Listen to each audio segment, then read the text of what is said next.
Hello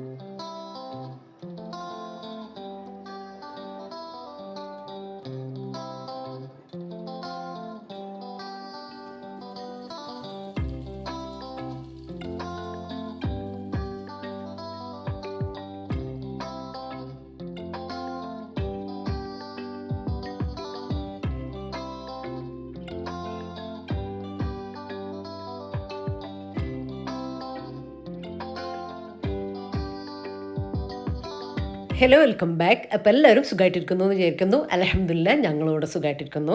അപ്പോൾ ഇന്നത്തെ നമ്മളെ വീഡിയോ ഒരു വീക്കെൻഡ് മീൽ പ്രിപ്പ് വീഡിയോ ആണ് കേട്ടോ. അടുക്കളപ്പണി ഈസി ആക്കാൻ വേണ്ടിയിട്ടുള്ള കുറച്ച് ഒരുക്കങ്ങളൊക്കെ ഞാൻ ചെയ്തു വെക്കാറുണ്ട് അപ്പോൾ ഓരോ വീക്കെൻഡിലും. അപ്പോൾ അങ്ങനത്തെ ഒരു വീഡിയോ ആണ് കേട്ടോ. ഓരോ വീക്കെൻഡും ഡിഫറെൻ്റ് ആയിരിക്കേ. അപ്പോൾ വീഡിയോ എന്തായാലും മുഴുവനായിട്ട് തന്നെ കണ്ടു വെക്കുക. കണ്ടിഷ്ടമായി ലൈക്ക് ചെയ്യാനും ഷെയർ ചെയ്യാനും സബ്സ്ക്രൈബ് ചെയ്യാനും ഒന്നും മറന്നു പോകല്ല കേട്ടോ. ലൈക്കിൻ്റെ കാര്യം മറന്നേ പോണ്ട. കഴിഞ്ഞ 2 ആഴ്ച മുമ്പ് ഞാനൊരു മീൽ പ്രിപ്പ് വീഡിയോ ചെയ്തിട്ടുണ്ടായിരുന്നു. അതിൽ നിന്നും കുറേ മാറ്റങ്ങളുള്ള ഒരു വീഡിയോ ആയിരിക്കും കേട്ടോ ഈ ആഴ്ച. കാരണം ഓരോ ആഴ്ചയിലും നമ്മൾ വ്യത്യസ്ത കാര്യങ്ങളാണ് ചെയ്യുന്നത്. കഴിഞ്ഞ ആഴ്ച ചെയ്യുന്നത് അല്ല ഇപ്രാവശ്യം കൂടുതലായിട്ടും ചെയ്യുന്നുണ്ടാവും കേട്ടോ. പിന്നെ നമ്മൾ ഗ്രോസറി ഷോപ്പിങ്ങും കാര്യങ്ങളൊക്കെ ചെയ്യണം. അപ്പോൾ അതും ഞാൻ ചെയ്ത് കഴിഞ്ഞിട്ടാണ് വീഡിയോ എടുക്കാൻ വേണ്ടി തുടങ്ങിയിട്ടുള്ളത്. കുറച്ച് സാധനങ്ങളൊക്കെ വാങ്ങിയിട്ടുണ്ട്. അതും നമ്മൾ കഴിഞ്ഞ ആഴ്ച, ഇപ്പം ഞാൻ വീക്കെൻഡ് എന്ന് പറഞ്ഞാൽ, അതായത് വീക്കിലി മീൽ പ്രിപ്പ് എന്ന് പറഞ്ഞാലും നമുക്ക് 2 ആഴ്ച വരെ കാര്യങ്ങളൊക്കെ ഒത്തുപോകലുണ്ട് കേട്ടോ. ഒരാഴ്ചത്തേക്കുള്ളതല്ല ശരിക്കും പറഞ്ഞാൽ. ചിലതൊക്കെ നമുക്ക് 2 വീക്സിന് തന്നെ ഉണ്ടാവാറുണ്ട്. അപ്പോൾ രാവിലത്തെ നമ്മൾ അടുക്കളയിലെ കുറച്ച് തിരക്കും കാര്യങ്ങളൊക്കെ ഒന്ന് കുറക്കാൻ വേണ്ടിയിട്ടും നമുക്കിഷ്ടമുള്ള കാര്യങ്ങളൊക്കെ ചെയ്യാൻ വേണ്ടിയിട്ട് ജോലിക്ക് പോകുന്നവരും കുട്ടികളുള്ളവരൊക്കെയാണ് പ്രത്യേകിച്ച് കേട്ടോ. അവർക്കൊരു എക്സ്ട്രാ ടൈം വേണ്ടതായിട്ടുണ്ടാകും. പിന്നെ എൻ്റെ കാര്യം അങ്ങനെ തന്നെയാണ്. എനിക്ക് വീഡിയോ എഡിറ്റിങ്ങും കാര്യങ്ങളും എല്ലാം ഞാൻ തന്നെയാണ് ചെയ്യുന്നത്. ഷൂട്ടും എഡിറ്റിങ്ങും കാര്യങ്ങളൊക്കെ, പിന്നെ വീട്ടിലത്തെ കാര്യങ്ങളും ചെടി അങ്ങനത്തെ വീട് ക്ലീനിങ്ങും കാര്യങ്ങളും എല്ലാം. അപ്പോൾ അങ്ങനെയൊക്കെ ആകുമ്പോൾ എനിക്കും ഒരു എക്സ്ട്രാ ടൈം എനിക്ക് എന്തായാലും ആവശ്യമുണ്ട് കേട്ടോ. അപ്പോൾ ഇങ്ങനെയൊക്കെ ചെയ്യുമ്പോഴാണ് എനിക്ക് ആ ഒരു ടൈം ഞാൻ ഒരു ടൈം കണ്ടെത്താറുള്ളത്. അപ്പോൾ അതിനായിട്ട് ഉള്ള കാര്യങ്ങളൊക്കെ ഞാൻ നമുക്ക് ഇപ്പോൾ ഓരോരുത്തർക്കും അത് ഡിഫറെൻ്റ് ആയിരിക്കും. അപ്പോൾ എൻ്റെ കുറച്ച് കാര്യങ്ങളൊക്കെയാണ് ഞാൻ ഉൾപ്പെടുത്തിയിട്ടുള്ളത്. അപ്പോൾ നിങ്ങൾക്ക് യൂസ്ഫുൾ ആണെന്ന് തോന്നുന്നത് നിങ്ങൾ ചെയ്തു വെക്കുക, അല്ലാത്തത് വിട്ടേക്ക് കേട്ടോ. ആദ്യം തന്നെ ഞാൻ ബ്രേക്ക്ഫാസ്റ്റ് ഈ ഒരാഴ്ചത്തെ ബ്രേക്ക്ഫാസ്റ്റ് ഒന്ന് ഈസി ആക്കാൻ വേണ്ടിയിട്ടുള്ള കുറച്ച് കാര്യങ്ങളാണ്. അപ്പോൾ ഇത് ഞാൻ വെള്ളപ്പത്തിനുള്ള മാവ് ഒന്ന് റെഡിയാക്കി വെച്ചതാണ് കേട്ടോ. ഒരു 5 മണിക്കൂർ കുതിർത്ത് വെച്ചിട്ടുള്ള പച്ചരിയും നമ്മൾ ഈസ്റ്റോ എന്താ പറയുക ബേക്കിംഗ് പൗഡർ ബേക്കിംഗ് സോഡ ഒന്നും യൂസ് ചെയ്യുന്നില്ല. പച്ചരി ഒരു 3 കപ്പ് ഞാൻ കുതിർത്ത് വെച്ചിട്ടുണ്ടായിരുന്നു പച്ചവെള്ളത്തിൽ. എന്നിട്ട് ഏത് പച്ചരിയാണെങ്കിലും കുഴപ്പമില്ല കേട്ടോ. അതിലേക്ക് ഒരു 3/4 ടീസ്പൂൺ ഉലുവയും കൂടെ ചേർത്തിട്ട് കുതിർത്ത് വെച്ച് അതിൻ്റെ കൂട്ടത്തിൽ പിന്നെ നമ്മൾ അരി അരക്കുന്ന സമയത്ത് നമുക്ക് തേങ്ങയൊന്നും ആവശ്യമില്ല കേട്ടോ. അരി അരക്കുന്ന സമയത്ത് ആ ഒരു വെള്ളത്തിൽ കുതിർത്ത് വെച്ച ആ ഒരു വെള്ളമല്ലേ സോക്ക് ചെയ്ത് വെച്ചേ, ആ വെള്ളത്തിലാണ് നമ്മൾ ഇത് അരച്ചെടുക്കുന്നത്. അപ്പോൾ കുറച്ച് കൂടുതൽ വെള്ളം വെച്ച് കൊടുക്കുക. പിന്നെ നമ്മൾ അവിൽ യൂസ് ചെയ്യുന്നുണ്ട്.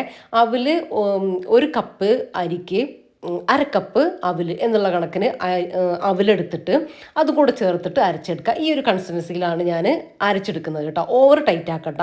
ഇനിയിപ്പോൾ പൊങ്ങി വന്നിട്ടും നമുക്ക് ഓവർ ടൈറ്റായി പോവുകയാണെങ്കിൽ നമുക്ക് ആ ഒരു സമയത്ത് ഇത് ലൂസാക്കിയിട്ട് എടുക്കാം. എന്നാലും ബാറ്റർ എന്താ പറയുക ആ ഫ്ലഫിനെസ് പോവുകയെ ആ പൊങ്ങലൊക്കെ പോയിട്ട് അങ്ങനെ ആവുമൊന്നുമില്ല കേട്ടോ. നല്ല പെർഫെക്റ്റ് ആയിട്ട് നമുക്ക് കിട്ടും. അപ്പം ഞാൻ 3 കപ്പാണ് എടുത്തിട്ടുള്ളത്. അപ്പോൾ 3 കപ്പ് നമുക്കൊരു ദിവസത്തിന് 1 കപ്പ് മാവിൻ്റെ അപ്പത്തിനുള്ള ബാറ്ററേ നമുക്ക് വേണ്ടുള്ളൂ. അപ്പോൾ ഞാൻ 3 പോർഷനായിട്ട് മാറ്റുന്നുണ്ട് കേട്ടോ. അപ്പോൾ നമുക്ക് 3 ദിവസത്തേക്കുള്ള ബ്രേക്ക്ഫാസ്റ്റുള്ള സംഭവം സെറ്റാണ്. ഇതിലേക്ക് ഞാൻ ഉപ്പും പഞ്ചസാരയും എല്ലാം ആഡ് ചെയ്തിട്ടാണ് ചെയ്യുന്നത് കേട്ടോ. ഇനി ഇതിൽ നമുക്കൊന്നും ചെയ്യാനില്ല. ഇത് ഞാൻ കഴിഞ്ഞ വീഡിയോയിൽ ചെയ്തിട്ടുണ്ടായിരുന്നു. അപ്പോൾ അത് കണ്ടവർക്ക് അറിയാൻ പറ്റും. ഇതിൻ്റെ ഡീറ്റെയിൽ റെസിപ്പി നമ്മൾ ചെയ്തിട്ടുണ്ട് കേട്ടോ. വെള്ളയപ്പം റെസിപ്പി അല്ലെങ്കിൽ ഇഡ്ഡലി ദോശ ബാറ്റർ റെസിപ്പി എന്നൊക്കെ നിങ്ങൾ സെർച്ച് ചെയ്ത് നോക്കുക. നമ്മൾ ഈസ്റ്റൊന്നും ചേർക്കാതെ ഉണ്ടാക്കുന്ന ബാറ്ററാണ്. അപ്പോൾ കണ്ടു നോക്കാം. അപ്പോൾ ആവശ്യമുള്ളവർക്ക് ഞാൻ ലിങ്ക് പിന്നെ കമൻ്റായിട്ട് എങ്ങാനും കൊടുക്കാം കേട്ടോ. അപ്പോൾ ഇതിന് ഞാനില്ലേ ഓരോ ദിവസത്തേക്കും വേണ്ടത് ഇന്നിപ്പോൾ സമയമായിട്ടില്ല. ഇതിപ്പോൾ ഒരെണ്ണം ഞാൻ വൈകുന്നേരം ഒരു 5:30-6 മണിയോട് കൂടിയിട്ട് പുറത്തെടുത്ത് വെക്കുക. ഫ്രിഡ്ജിലാണെങ്കിൽ പുറത്തെടുത്ത് വെക്കും. എന്നിട്ട് പിറ്റേ ദിവസം ഒരു 6 മണി 7 മണിയൊക്കെ ആകുമ്പോഴത്തേക്കും അത് നന്നായിട്ട് പൊങ്ങി റെഡി ആയിട്ട് വന്നിട്ടുണ്ടാവും കേട്ടോ. ആ ഒരു ബോക്സ് നിറച്ചായിട്ട് വന്നിട്ടുണ്ടാവും. അപ്പോൾ അത്രയേ ഉള്ളൂ കേട്ടോ. ബാക്കിയെല്ലാം ഫ്രിഡ്ജിൽ തന്നെ ഇരിക്കും. എനിക്ക് വേണ്ട ദിവസമാണ് ഞാൻ പുറത്തെടുത്ത് വെക്കുന്നത്.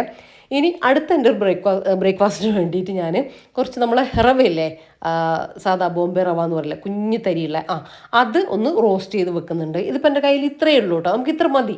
ഇടയിൽ 1 ദിവസമോ 2 ദിവസമോ ഒക്കെ ഉണ്ടാക്കുന്ന കാര്യമേ ഉള്ളൂ. അപ്പോൾ അതൊന്ന് റോസ്റ്റ് ചെയ്ത് വെക്കട്ടെ. റവ നമുക്ക് ഉപ്പുമാവ് ഉണ്ടാക്കുന്ന സമയത്ത് ഇങ്ങനെ ഭയങ്കര കളറാക്കുന്നത് ഇഷ്ടമല്ല കേട്ടോ. ആ ഒരു വൈറ്റ് കളർ വിടാതെ അതിങ്ങനെ മൊരിഞ്ഞു വരണം, ആ ഒരു രീതിയിലാണ് കേട്ടോ ഇഷ്ടം. അപ്പോഴാണ് നല്ല സോഫ്റ്റ് ആയിട്ടുള്ള നല്ല പഞ്ഞി പോലുള്ള ഉപ്പുമാവ് നമുക്ക് ഉണ്ടാക്കിയെടുക്കാൻ വേണ്ടിയിട്ട് പറ്റുക. അപ്പോൾ ഇതാ അതുപോലെ ഇത് കണ്ടാൽ നിങ്ങൾക്ക് കാണാം, ഒന്നുപോലും കളർ ചേഞ്ച് ആയിട്ടുണ്ടാവില്ല കേട്ടോ. ഒരു വൈറ്റിൽ നിന്ന് ഒരു ഓഫ് വൈറ്റിലേക്ക് വരും, അത്രയേ ഉള്ളൂ. ഒരുപാട് അങ്ങ് കളർ ആവണ്ട കേട്ടോ. ഇനി നന്നായിട്ട് തണുക്കട്ടെ. അപ്പോഴത്തേക്ക് നമുക്ക് കുറച്ച് എന്താ പറയുക, നമ്മളെ ഗോതമ്പ് നുറുക്കില്ലേ, അതും നമ്മൾ ഇടയ്ക്ക് ബ്രേക്ക്ഫാസ്റ്റ് ആയിട്ടോ ഡിന്നറായിട്ടോ ഒക്കെ കഴിക്കാറുണ്ട് കേട്ടോ, ഉപ്പുമാവ് ഉണ്ടാക്കിയിട്ട്. അപ്പോൾ അതിന് വേണ്ടിയിട്ട് അതും കൂടെ ഒന്ന് വറുത്തെടുക്കട്ടെ. ഞാൻ പറഞ്ഞല്ലോ, ഞങ്ങളെ വീട്ടിൽ നമ്മളെ വീട്ടിലുള്ളവർക്ക്, എൻ്റെ വീട്ടിലുള്ളവർക്ക് എന്താണോ ഇഷ്ടം അതിനനുസരിച്ചാണ് ഞാൻ ബ്രേക്ക്ഫാസ്റ്റ് സെറ്റ് ചെയ്യുക കേട്ടോ. അപ്പോൾ നിങ്ങൾക്ക് എന്താണോ നിങ്ങൾ ബ്രേക്ക്ഫാസ്റ്റ് ആയിട്ട് കഴിക്കുന്നത് അതിനനുസരിച്ചുള്ള കാര്യങ്ങൾ നിങ്ങൾ ഒന്ന് റെഡിയാക്കിയിട്ട് ഒരുക്കി വെച്ചാൽ മതി കേട്ടോ, വെക്കാൻ ആഗ്രഹം ഉള്ളവർ. ഇങ്ങനെയൊക്കെ ചെയ്യുമ്പോൾ എനിക്ക് ഭയങ്കര ഹെൽപ്പാണ് കേട്ടോ. ആ ഒരു സമയത്ത് എനിക്ക് ഇതെടുത്ത് വറുക്കാനോ ഒന്നും നിൽക്കണ്ട, പെട്ടെന്ന് കാര്യങ്ങളൊക്കെ ചെയ്യാൻ വേണ്ടി പറ്റലുണ്ട്. പിന്നെ നമ്മൾ രാവിലെ നടക്കാനൊക്കെ പോയിട്ട് കുറഞ്ഞ സമയം 1 മണിക്കൂറൊക്കെ എനിക്ക് കിട്ടുകയുള്ളൂ. ആ ഒരു മണിക്കൂറിനുള്ളിൽ എനിക്ക് റഫീഖക്ക് കൊടുത്തയക്കാനുള്ള ലഞ്ചും ബ്രേക്ക്ഫാസ്റ്റും എല്ലാം ആക്കണം. ഇടയിൽ കൂടെ ക്ലീനിങ് ഉണ്ടാവും, റഫീഖിൻ്റെ കാര്യങ്ങൾ ചെയ്യാനുണ്ടാവും, അങ്ങനെ ഓരോരോ ചെടികളിൽ അങ്ങനെ കുറേ കാര്യങ്ങളുണ്ടാവും. അപ്പോൾ ഇതിനൊക്കെ ഞാൻ സമയം കണ്ടെത്തുന്നത് ഇങ്ങനെയൊക്കെ ഓരോരോ കാര്യങ്ങൾക്കൊന്ന് ഒരുക്കി വെച്ചിട്ടാണ് കേട്ടോ. അപ്പോൾ എനിക്ക് കുക്കിംഗ് ഭയങ്കര ഈസി ആയിരിക്കും. അടുക്കളയിൽ കുറേ സമയം എനിക്ക് നിൽക്കേണ്ടതായിട്ട് വരലില്ല കേട്ടോ. അപ്പോൾ ഇതാ ഗോതമ്പ് നുറുക്കും ഒന്ന് റോസ്റ്റ് ചെയ്തെടുത്തിട്ടുണ്ട്. ഒന്നും കരിഞ്ഞു പോകാതെ ഇത് കുറച്ചുകൂടെ ഒന്നിങ്ങനെ മൊരിഞ്ഞു വരും, എന്താ പറയുക, പൊരിഞ്ഞു വരും എന്ന് പറയില്ലേ, അതുപോലെ ആയിട്ട് വരിക. അപ്പോൾ എടുക്കുക. കളർ ചേഞ്ച് മീൻസ് കരിഞ്ഞു പോകരുത്, അത്ര തന്നെ. പിന്നെ ഇത് രണ്ടും നന്നായിട്ട് തണുത്ത് വരട്ടെ കേട്ടോ. ഇനി ഈ ആഴ്ച നമ്മൾ പുട്ടിന് വേണ്ടിയിട്ടുള്ള പൊടിയും കൂടെ ഉണ്ടാക്കിയിട്ട് എടുക്കുന്നുണ്ട്, പുട്ടുപൊടി.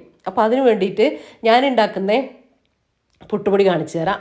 ഒരാൾ ചോദിച്ചിട്ടുണ്ടായിരുന്നു, ഞാൻ മുന്നേ ഇതിൻ്റെ റെസിപ്പിയൊക്കെ ഇട്ടിട്ടുണ്ട്.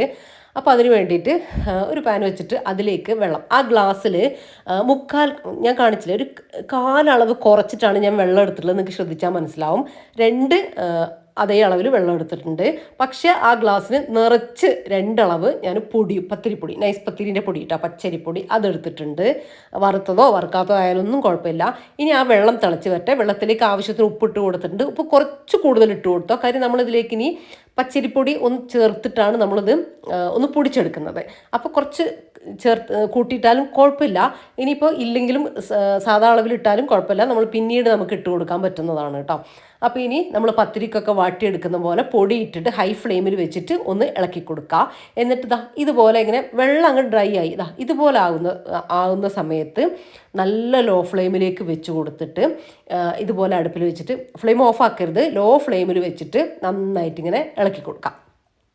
ഇളക്കി കൊടുക്കുക ഒരു 2 മിനിറ്റ്. അത് വിട്ടു പോകരുത് കേട്ടോ. അപ്പോൾ ആ ഒരു വലിയ കട്ടകളൊക്കെ ഒന്ന് പോയി കിട്ടുകയും ചെയ്യും. കട്ടകളുണ്ടാവും കേട്ടോ. നിങ്ങൾ വിചാരിക്കും ഇതെന്താ, ഇത് പുട്ടുപൊടിയാണോ എന്നൊക്കെ, ഇത് പറ്റൂല എന്നൊക്കെ വിചാരിക്കും. ഒരു പ്രശ്നമില്ല. 2 മിനിറ്റ് നിങ്ങളിങ്ങനെ ഇളക്കി കൊടുത്തുകൊണ്ടേ ഇരിക്കുക. അതിൽ കട്ടകളൊക്കെ ഉണ്ടാവും, ഒന്നും പ്രശ്നമില്ല. ആ ഒരു പൊടിയൊക്കെ ഒന്ന് നനഞ്ഞിട്ടുണ്ടാവും, അത്ര മതി കേട്ടോ. ഞാൻ പറഞ്ഞ ആ വെള്ളവും പൊടിയൊക്കെ നിങ്ങൾ കറക്റ്റ് ആക്കിയിട്ട് എടുക്കുകയാണെങ്കിൽ നിങ്ങൾക്ക് നല്ല പെർഫെക്റ്റ് ആയിട്ട് കിട്ടും. ഇനി കുറച്ച് അങ്ങോട്ടും ആയാലും ഒന്നും കുഴപ്പമില്ല, ഞാൻ പറഞ്ഞു തരാം. മാക്സിമം കറക്റ്റ് ആക്കിയിട്ട് എടുക്കാൻ വേണ്ടി ശ്രദ്ധിക്കുക കേട്ടോ. അപ്പോൾ 2 മിനിറ്റ് ഇതുപോലെ വറുത്ത് കഴിഞ്ഞാൽ നമുക്ക് ആ ഒരു ഫ്ലേവറും കാര്യങ്ങളൊക്കെ നമ്മളെ പൊടിക്ക് കിട്ടുകയും ചെയ്യും കേട്ടോ. കറക്റ്റ് 2 മിനിറ്റ് മതി. അപ്പോൾ ഇപ്പോൾ 2 മിനിറ്റ് ആയിട്ടുണ്ട് കേട്ടോ. നിങ്ങൾക്ക് കണ്ടാൽ മനസ്സിലാവും, ആ വലിയ തരിയൊക്കെ ഒന്ന്, ആ ഉണ്ടായിട്ടുള്ളതൊക്കെ ഒന്ന് കുറഞ്ഞിട്ടില്ലേ, ഇത്രയും മതി. ഇനി ഇത് നമുക്കൊന്ന് പൊടിച്ചെടുക്കണം മിക്സീൻ്റെ ജാറിലിട്ടിട്ട്. അപ്പോൾ ഇത് ചൂടോടെയാണെങ്കിലും കുഴപ്പമില്ല, പൊടിച്ചെടുക്കാം. തണുത്തിട്ടായാലും കുഴപ്പമില്ല. ഞാനിപ്പോൾ ചൂടോടെ തന്നെ ചെയ്യാൻ പോവാം. തണുത്തിട്ട് നമുക്ക് ഫ്രിഡ്ജിലേക്ക് വെച്ച് കൊടുത്താൽ മതി കേട്ടോ, അത് ശ്രദ്ധിച്ചാൽ മതി. ഇനി ഞാൻ മിക്സീൻ്റെ ജാർ എടുത്തിട്ടുണ്ട്. കുറച്ച് പത്തിരിപ്പൊടിയില്ലേ നമ്മളെ, അത് സെയിം ഞാൻ വാട്ടാനെടുത്ത പത്തിരിപ്പൊടി എടുത്തിട്ടുണ്ട്.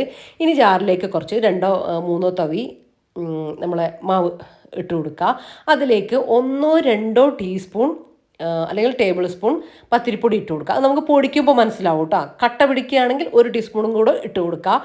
അങ്ങനെ ഒരു പുട്ടുപൊടീൻ്റെ ഒരു ഭാഗം അറിയാമല്ലോ, ഞാൻ കാണിച്ചു തരാം. ആ ഒരു രീതിയിലൊന്ന് ആക്കിയെടുക്കുന്നവരെ പൊടി നിങ്ങൾക്ക് ചേർത്ത് കൊടുക്കുക കേട്ടോ. ഇപ്പോൾ വെള്ളം ചിലപ്പോൾ കുറച്ച് കൂടി പോവുകയൊക്കെ ആണെങ്കിൽ കുറച്ച് കൂടുതൽ പൊടി ചേർത്ത് കൊടുക്കേണ്ടി വരും, അത്രയേ ഉള്ളൂ. അല്ല കുറഞ്ഞു പോവുകയാണെങ്കിൽ വലിയ പ്രശ്നമൊന്നുമില്ല, നിങ്ങൾക്ക് അധികം പൊടി ചേർക്കേണ്ടി വരില്ല, അത്രയേ ഉള്ളൂ. അങ്ങോട്ടായാലൊന്നും പ്രശ്നമില്ല കേട്ടോ. അപ്പോൾ ജസ്റ്റ് ഒന്ന് പൾസ് ചെയ്ത് കൊടുത്താൽ മതി. ഒരു 2 3 തവണ നിർത്തി ഒന്ന് കൃന്ന് പറയില്ലേ, അത്ര മതി കേട്ടോ. അപ്പോൾ ഞാനിതാക്കി എടുത്തിട്ടുണ്ട്. ഞാൻ കാണിച്ചു തരാം കേട്ടോ. ഇതുപോലെ ഇരിക്കും, നല്ല അടിപൊളി പുട്ടുപൊടിയാണേ. നമുക്കിത് ഫ്രിഡ്ജിൽ സ്റ്റോർ ചെയ്യാം കേട്ടോ. ഞാൻ പറഞ്ഞുതരാം. ഫ്രീസറിലൊന്നും ഒരാഴ്ചത്തേക്കാണെങ്കിൽ നമ്മൾ ഫ്രീസറിലൊന്നും വെക്കേണ്ട കാര്യമില്ല. ഞാനിപ്പോൾ ഒരാഴ്ചത്തേക്കാണ് കണക്കാക്കിയിട്ട് എടുക്കുന്നത്. അപ്പോൾ ഞാൻ ഫ്രിഡ്ജിൽ തന്നെ വെച്ച് കൊടുത്താൽ മതി കേട്ടോ. അപ്പോൾ ഇതാ ഞാൻ എല്ലാം ഇതുപോലെ ഒന്ന് പൊടിച്ചെടുത്തിട്ടുണ്ടേ. എനിക്ക് ആ ഒരു പത്തിരിപ്പൊടി ഞാൻ എടുത്തു വെച്ചില്ലേ, റോ പത്തിരിപ്പൊടി, അത് കറക്റ്റായിരുന്നേ. അത്രയും ഞാൻ യൂസ് ചെയ്തിട്ടുണ്ട് കേട്ടോ. ഇനി ഇത് നന്നായിട്ട് തണുത്തതിന് ശേഷമാണ് ഞാനിപ്പോൾ കണ്ടെയ്നറിലാക്കിയിട്ട് എയർ ടൈറ്റ് ആയിട്ട് അടച്ച് വെക്കണം കേട്ടോ, ഫ്രിഡ്ജിൽ വെക്കുന്ന സമയത്ത്. പിന്നെ നിങ്ങളിത് നമ്മൾ നനച്ചെടുക്കുമല്ലേ, നനച്ചെടുക്കുന്ന സമയത്ത് സാധാ പുട്ടുപൊടി നനക്കുന്ന പോലെ ഒരുപാട് വെള്ളം ആവശ്യമില്ല കേട്ടോ. കൈകൊണ്ട് ഇങ്ങനെ തളിച്ച് കൊടുത്താൽ മതി. പിന്നെ ഒരു ടിപ്പും കൂടെ പറഞ്ഞു തരാം.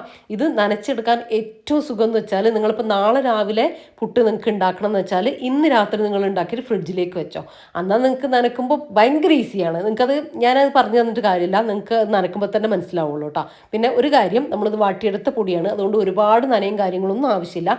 കൈകൊണ്ട് ജസ്റ്റ് തളിച്ചിട്ട് ഒന്ന് ആക്കിയെടുക്കുമ്പോൾ നിങ്ങൾക്ക് മനസ്സിലാവും. ഇങ്ങനെ നമ്മളിങ്ങനെ കൈകൊണ്ടിങ്ങനെ ഉരുള പിടിക്കുമ്പോൾ ഉണ്ടയാവണം എന്നാൽ പൊട്ടിപ്പോണം, അങ്ങനെയാണല്ലോ പുട്ടുപൊടീൻ്റെ കണക്ക്.